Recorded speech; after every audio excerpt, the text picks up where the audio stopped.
ng tatay ko ang pagkababae ko. Siya. May secret affair kami ng office mate ko. Hindi ko matigilan kasi sobrang galing niya sa... Rocky's Secret Files. Secret Files. It's the kind of bleep you never knew existed. Kunwari inosente pero boy naman pala. Rocky's Secret Files. Secret Files.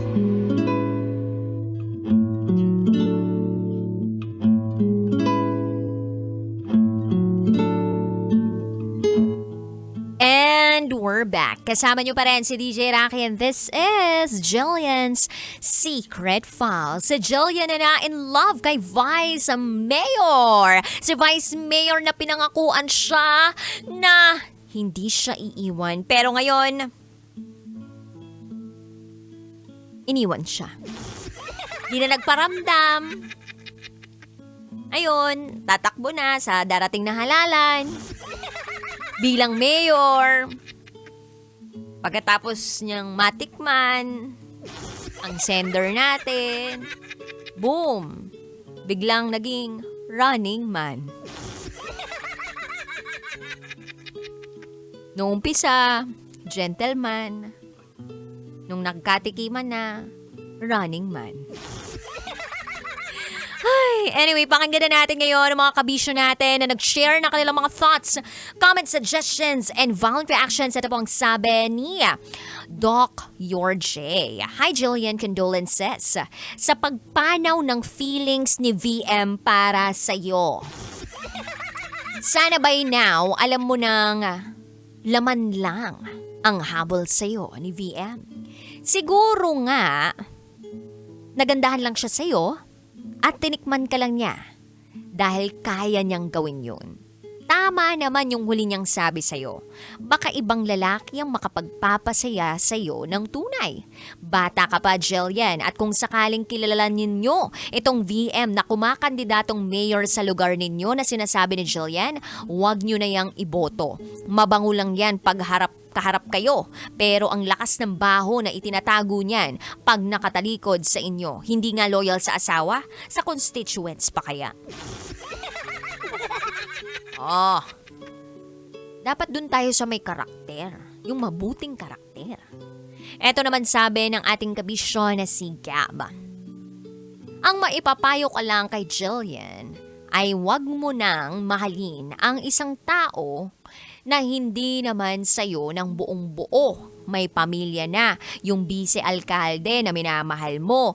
Problema lang ang ibibigay niyan sa buhay mo. Pagdasal mo na lang siya.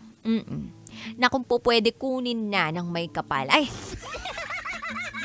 Pagdasal mo na lang na may tamang taong darating para sa iyo. Merong nag-aantay na gantimpala para sa iyo basta magpakabuti ka lang.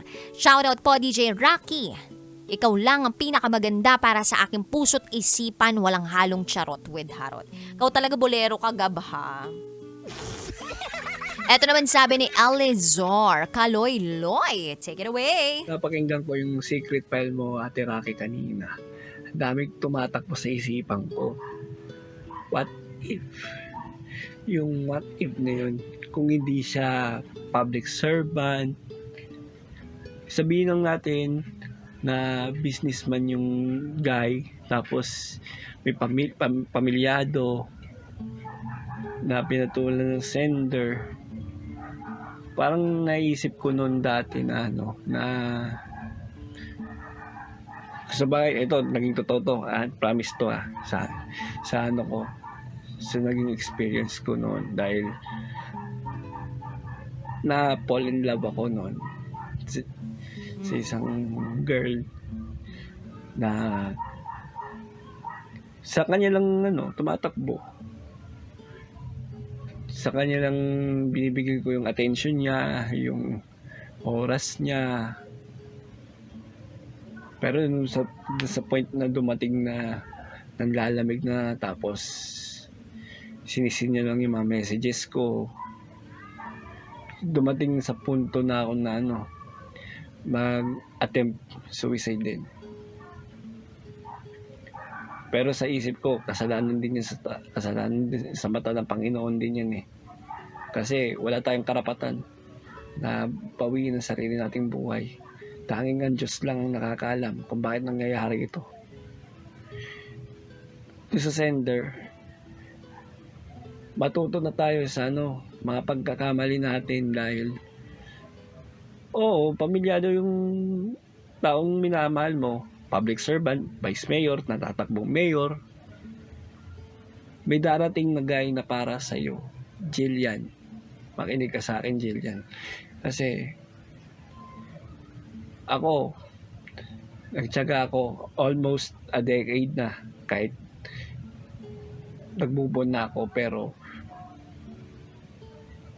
andyan yung pamilya at kaibigan na aalalay sa'yo. Kasi sa panahon na to, wala tayong aasahan kundi pamilya natin, mga kaibigan natin. Yun lang, Ate Rocky. Happy Chinese New Year sa lahat. Thank you very much, Elizar Kaloy-Loy. Minsan talaga merong papasok ng bulong ng other side, tapos bubulungan ka na wala ka ng kwenta, wala nang magandang mangyayari sa buhay mo. Pero alam mo yon, biglang magigising ka, marirealize mo na hindi to forever. Yung mga kalungkutan, yung mga kabiguan sa buhay ay hindi forever. Nandiyan ang Panginoon para iparamdam sa atin na meron tayong silbi sa mundong ito. At tayo ay kamahal-mahal. Hindi pa lang natin natatagpuan yung taong yon na magbibigay sa atin ng tapat at tunay na pagmamahal. Pero ang Diyos, tapat at tunay naman na magmahal sa atin. Magtiwala lang tayo sa Kanya. Ito pa sabi ni Dogs Mark, ayan. Iba talaga kapag VM malakas. Shout out po from Pangasinan. Ito naman sabi ni Aki, tinikman lang siya noon. Siya nga kasi ni ate, alam niyang pamilyado na, pinatulan pa rin. Move on na lang, makakahanap pa siya ng ibang lalaki. Ito pa sabi ng ating kabisyo na si Rogelio Clara Jr. Huwag mong gawing bisyo si Vice Mayor. Humanap ka ng iba na hindi politiko o kahit hindi politiko, basta ikaw ang nag-iisa sa kanyang puso. Sabi pa ni Vince, move on na lang, pasalamat ka. Hindi kayo nahuli ng asawa. Pag nahuli, apata. Yung pala yun. Apatay ka, apatay. Hi din kay Jobert Vertuzado. Talent talaga ng mga politiko ang mahilig tumakbo. Shout out po sa Bulacan Overdrive Grab drivers. Lalo na kay Yorme Rojun Gabatino. Eto pa sabi ni Darwin, siguro sa paghahanap mo ng pagmamahal ng isang ama, pumayag kang maging kabet ng isang vice mayor na may asawa niya. Eto naman si vice mayor, hindi man lang inisip na siya ay isang public official. Sinisira niya ang kanyang reputasyon. Nagloloko siya sa isang pamilyang binuo rin niya. Nakakalungkot na may ganitong klaseng tao na gagamitin ang posisyon niya sa gobyerno para makapanlamang lamang ng iba. True. Eto pa sabi ni Riza, sana magising ka na sa katotohanan, sender. Nakuha na niya ang gusto niya sa'yo. Kaya yung pangako niya sa'yo, napako na. Huwag ka nang umasa, kalimutan mo na si Vice Mayor dahil mangangampanya na siya sa taong bayan. So mangangako na siya, check niyong maigi kung siya ay tatakbong mayor, baka eto na ang tinutukoy na Vice Mayor ni Sender. Eto pa sabi ni Robert, lambingin at titikman sa una, pero sa bandang huli tatakbuhan ka. Pabayaan mo na yung si VM, nagpabango lang yan kasi eleksyon na. Hanap ka na lang ng iba, yung ikaw lang. Sabi dito ni Charles Sancho, sexy Terry ba si Sender? Ako sure ako may itsura tong Sender natin. Maganda, feeling ko. Sexy din, feeling ko. Kaya natipuhan. Siyempre, ikaw ba, papatol ka sa tsaka? Charot, darot. Pero feeling ko naman, nakinabang ka pa rin naman. Oo, kumbaga nakinabang ka pa rin naman. May naibigay pa rin naman sa'yo. Naibigay mo nga yung sarili mo, pero may naibigay pa rin naman sa'yo. Yung sinabi sa'yo nung una ni Vice Mayor na hindi naman siya hihingi ng kung anumang kapalit, ay, it's a scam. Parang kumbaga nag-ex-deal lang kayo, collaboration lang yon. Nag-collab kayo in the sense na, okay, pinayagan mo siya na pumasok sa buhay mo, sa katawan mo, kung ano man, sa puso't isipan mo. Tapos siya naman, hinayaan mo na pumasok yung pera niya dun sa GCash account mo. And if you look at that way, at some point, parang mapaisip ka, it was just an exchange of strength. It was an exchange of something. It was a transaction. Kung titingnan mo siya sa ganung level, baka posible kang makamove on. Pero kung titingnan mo siya na etong taong to ang talagang para sa akin, I don't think makaka-move on ka, sis. Kailangan kayatang sampalin ng katotohanan left and right sa pisngi mo eh. Pwede na rin batok na rin. Kasi hello, pamilyadong tao yung pinatulan mo. Period. Wala nang dapat, mahal ko kasi wala na. Pamilyadong tao na nga eh. Di naman sila hiwalay ng asawa niya. Pinuntahan pa yung anak. Kung hiwalay, nasa annulment process, annulled na, o di go. Pwede pang magkaroon ng pagmamahal, panibagong relasyon, go. Single ka, single siya, go. Pero kung married na, wag nang pumatol, diba? Kaya rin nagiging komplikado ang sitwasyon ng isang tao ay dahil sa desisyon niya rin. Hindi ka makakapunta ng Quiapo kung hindi ka mag-jeep papuntang Quiapo. Ikaw rin ang nagdesisyon na pupunta sa ganyang klaseng sitwasyon. You are now facing the consequences of your decisions and actions in the past. You'll have to learn and deal with it.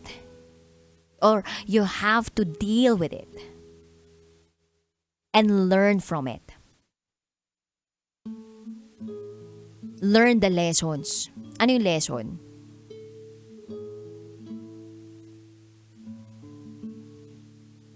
Hindi umasa sa iba.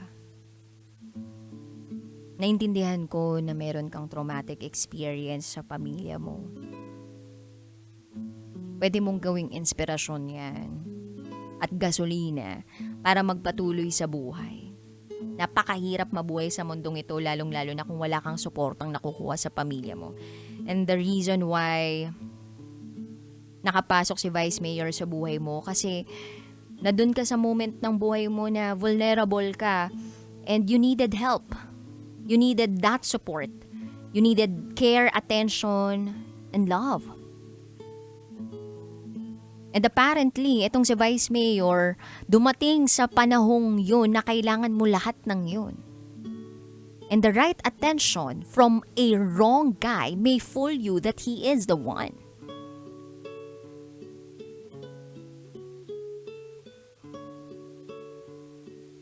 The right attention,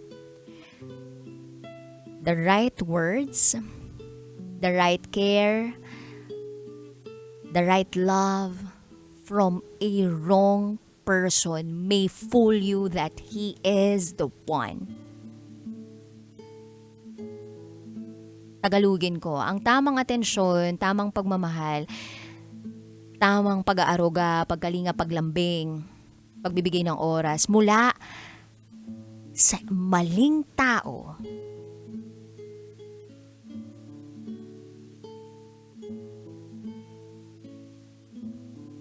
ay lilinlangin ka o lolokohin ka para isipin mong siya ang tamang tao para sa'yo. Kasi naibibigay niya yung lahat eh. Pero bottom line, pamilyadong tao siya, kasal siya.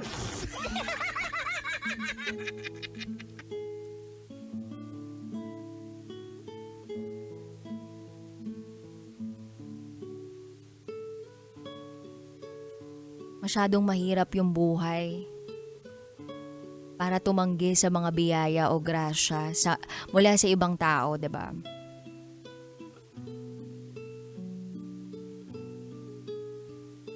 Pero minsan kasi yung mga akala nating grasya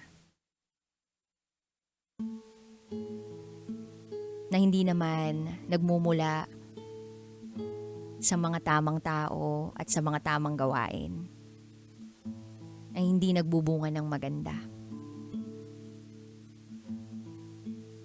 Ito lamang ay magdudulot ng sakit,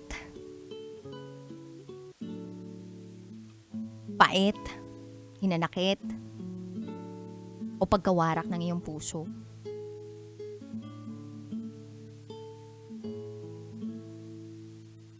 Sisisihin ko talaga magulang mo. Charot.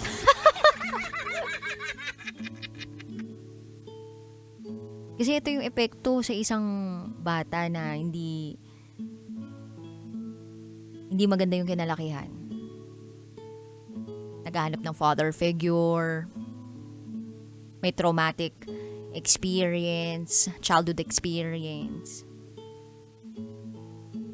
Pero kung pinuno siya ng pagmamahal, kalinga, lambing, atensyon ng kanyang mga magulang o sa bahay pa lang,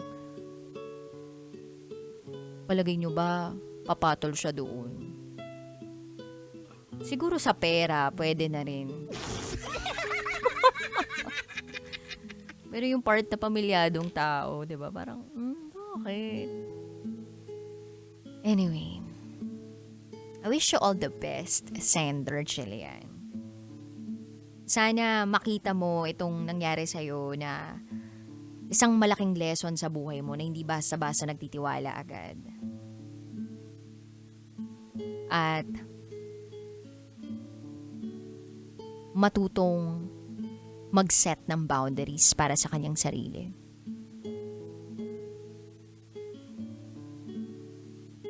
Piliin pa rin yung tama. Manindigan sa kung ano yung tama. Para sa huli, hindi ka mawawasak.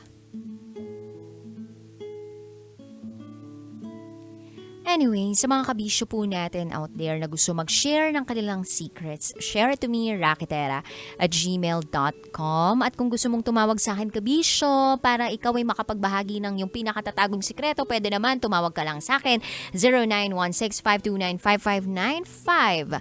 Again, 0916-529-5595. Abangan ko ang tawag mo kabisyo, kapiling pa rin ang Basa Princess ng Love Radio, DJ Raketera. At ikay nakatutok dito sa 90.7 Love Radio. Kailangan pa bang i-memorize yan? Basic. This is Julian's Secret File.